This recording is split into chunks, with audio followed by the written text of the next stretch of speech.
여러분 안녕하십니까? 12월 9일 토요일 MBN 뉴스와이드 시작합니다. 네, 오늘은 영화 소식으로 한번 시작해볼까 하는데요. 12.12 사태를 다룬 영화 서울의 봄이 곧 1,000만 관객을 눈앞에 두고 있습니다. 과연 흥행 요인은 무엇인지 자세히 분석해 보도록 하겠습니다. 김헌식 대중문화평론가와 함께합니다. 어서 오세요. 네, 안녕하세요. 네, 안녕하세요. 네, 먼저 영상이 준비되어 있는데요. 이모처럼 1,000만 영화 눈앞에 둔 만큼 영상 보고 이어가 보도록 하겠습니다. 인간이라는 동물은 아니다. 강력한 누군가가 자기를 리드해 주기를 바란다니까. 아지가 무슨 왕이야, 왕. 그 이왕이면 혁명이라는 멋진 단어를 쓰십시오. 실패하면 반역, 성공하면 혁명 아닙니까? 너무너무 기분 좋게 여러분들이 다 호응해 주시고 성원해 주셔서 물론 답답함이 있고 속 천불나고 그렇지만 그 천불나는 욕과 이런 것들을 저한테 다 주시고 올해 보면 응원해 주시고 칭찬해 주시기 바랍니다. 네, 개봉한 지 18일 만에 600만 관객을 돌파를 했습니다. 모처럼 1,000만 영화가 나올 거다 이런 기대감이 부풀고 있는데 서울의 봄 인기 도대체 어느 정도인 겁니까 지금? 네, 사실 개봉한 때부터 파죽지세로 100만, 200만, 그래서 오늘 새벽에 600만 돌파를 했습니다. 네. 주말 이후에는 아마 700만을 돌파할 것이라고 이렇게 예측이 되고 있습니다. 네. 처음에는 이 12.12 군사 쿠데타를 알고 있는 기성세대가 좀 더 많았어요. 근데 네. 지금 시일이 지남에 따라서 20, 30대가 더 많아지고 있는 그런 상황이라고 볼 수가 있겠고 대체로 이제 그 영화가 개봉을 처음 했을 때 폭발력이 있다가 점점 힘이 빠지게 되는데 오히려 이 서울의 봄 같은 경우는 좀 더 힘을 더 얻고 있는 그런 상황입니다.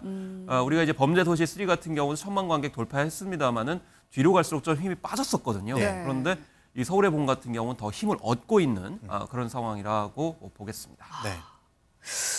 저희가 사실 이 영화의 배경 다 알고 있잖아요. 1979년에 있었던 12.12 사태. 네. 내용 다 알고 결과도 사실 뻔할 것 같은데 왜 이렇게 인기가 많지? 이런 생각이 들어요. 어떤 비결이 있었을까요? 비결이 있습니다. 일단 재밌게 만들었습니다. 그래서 12.12 군사 쿠데타라고 하면 어떤 사회적인 주제의식이 있기 때문에 이제 볼 것으로 생각하지만 영화 자체가 흡입력 있게 잘 만들었습니다. 그리고 우리가 12.12 군사 쿠데타를 잘 알고 있는 것 같지만 사실 그 9시간에 무슨 일이 일어났는지는 잘 모르는 경향이 있거든요. 네. 그건 기성세대뿐만이 아니고 특히 젊은 세대는 더 말할 것도 없는 거죠.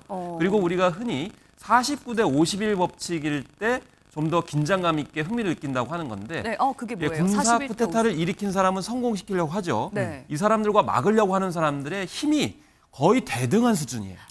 그래서 약간의 어떤 균열과 또 어떤 변수들 때문에 급격하게 한쪽으로 쏠리게 되면서 쿠데타가 성공을 하게 되거든요. 그 긴장감이 더 이제 재미를 일으키는 그렇습니다. 거군요. 아무도 예측 불허를 이제 하는 그런 상황이기 때문에 그런 점에서 영화 구성상의 메시지가 의미가 있었다 이렇게 보시면 되겠고요. 특히 이제 실제 인물들이 어떻게 활동을 했는지를 지켜가 보는 어떤 재미가 있다. 그리고 9시간 동안을 굉장히 압축적으로 이 벌어진 일들을 보여주고 있기 때문에 그런 점에서 다른 어떤 콘텐츠보다도 흡입력이 굉장히 크다라고 볼 수가 있겠습니다. 네. 그만큼 뭐 재밌다 이런 이야기도 많이 해주셨고 사실 아까 무대 영상에서 보였지만 뭐 배우들이 인사를 돌면서 죄송합니다 이렇게 인사하고 들어오는 모습도 조금 인상적이긴 했고 또 뭐 심장이 두광두광 거린다 이런 표현도 좀 쓰더라고요. 그래서 SNS에 뭐 심박수 측정 챌린지도 하고 막 그러고 있더라고요. 네. 그래서 이 영화는 사실 배우 수가 굉장히 많습니다. 그래서 주요 배역 인물들이 68명이나 돼요. 주요 배역만요? 네. 그래서 심지어는 제작 스태프들조차도 이 장면의 그 인물들을 좀 헷갈려가지고 편집상에 굉장히 좀 혼동이 있었다라고 할 만큼 주요 배역들 그리고 연기자들이 굉장히 기여를 했다라고 볼 수가 있는데요. 이 황정민 씨 같은 경우에는 이제 전두환 전 대통령 그 역을 했는데 한쪽에서는 너무 황정민스럽다. 또 한쪽에서는 굉장히 잘했다라고 이제 엇갈리고 있는데 중요한 것은 예전 영화 중에 구타 유발자라고 하는 영화가 있었습니다. 근데 이 영화는 분노 유발자다 이런 얘기가 나올 정도로 이 심박수 챌린지 말씀하셨지만 그 분노를 유발하는 그런 것 때문에 결국에는 다시는 이런 일이 좀 없었으면 좋겠다라고 하는 관객들의 반응을 이끌어내고 있는데요. 네. 중요한 것은 K 콘텐츠의 계보를 그대로 이었다라는 겁니다. 네. 그래서 기생충이라든지 더 글로리 같은 경우 빈부격차 문제나 그리고 이제 학교 폭력 문제를 사실 그대로 전달을 했기 때문에 세계적으로 호평을 받았는데 네. 서울의 봄 같은 경우도 그때 그 당시 상황을 거의 99% 그대로 잘 보여줬기 때문에 리얼리즘 영화로서 호응을 받았다. 네. 그 가운데 배우들의 연기가 굉장히 톡톡하게 역할을 했다 이렇게 볼 수가 있겠습니다. 허구도 있기는 있는 거죠? 네, 허구도 있습니다. 예를 들면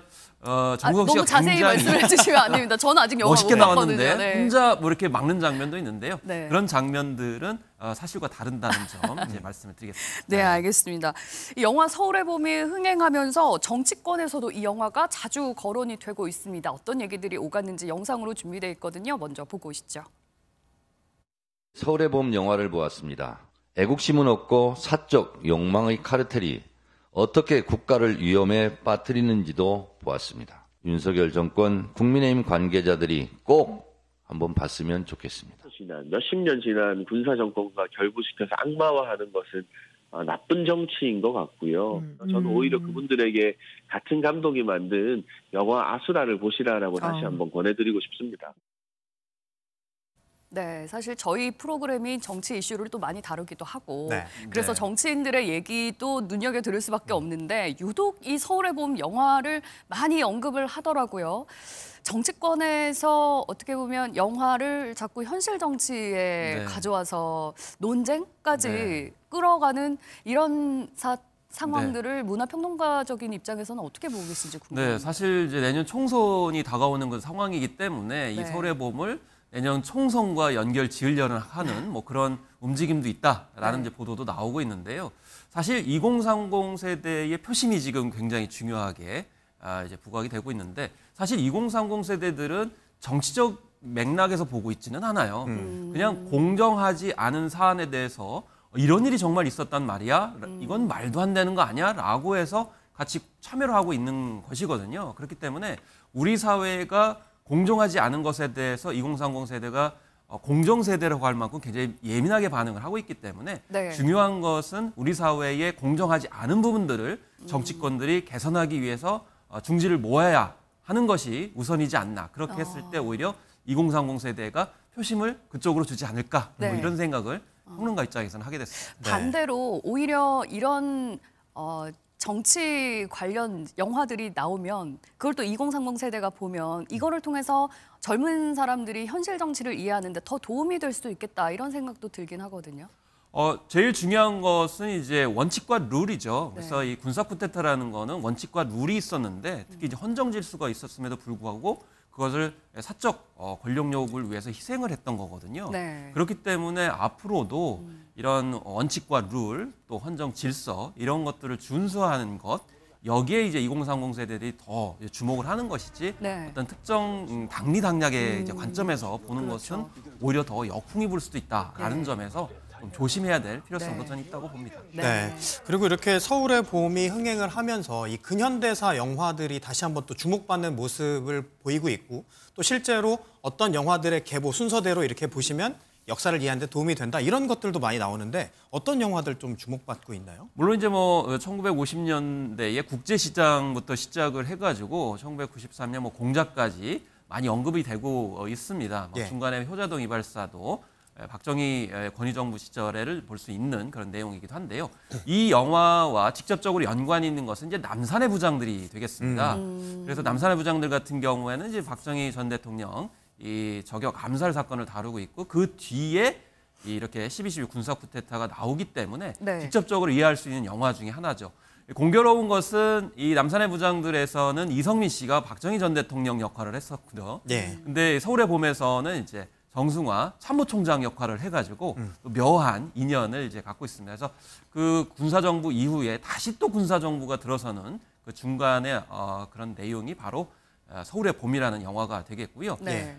군사 쿠데타를 막지 못했으니까 또 어떤 일이 벌어졌느냐라고 했을 때 그 부분을 볼 수 있는 것이 바로 이제 택시 운전사 그리고 화려한 휴가가 되겠습니다. 예. 왜냐하면 1980년 5.18 광주 민주화 운동을 다뤘던 그런 작품들이기 때문에 네. 이 택시 운전사 통해서 또 광주를 볼 수가 있겠고요. 또 화려한 휴가 같은 경우에도 그 당시에 이제 시민군으로 참여를 했던 주인공을 통해서 보는 것이고, 이 택시 운전사 같은 경우는 외부에서 우연히 광주로 갔던 택시 운전사가 겪게 되는 그런 광주 민주화 운동을 이제 다루고 있습니다. 네. 그 뒤에 보시면은 또 다시 이제 그 신군부가 등장을 해서 이제 정권을 잡게 되는데, 그때 다뤘던 내용이 바로 이 앞에서 나왔던 5.18과 연관해서 또 헌트가 되겠습니다. 이 헌트에서는 이정재와 정우성 씨가 또 우정을 과시하면서 영화를 이제 촬영을 했었거든요. 예. 특히 정우성 씨가 신군부의 그런 이제 5.18 광저민중에 대해서 부당하다라고 생각을 해가지고 이 암살에 관련된 그런 활약을 하는 이제 점들이 보여지게 되고요.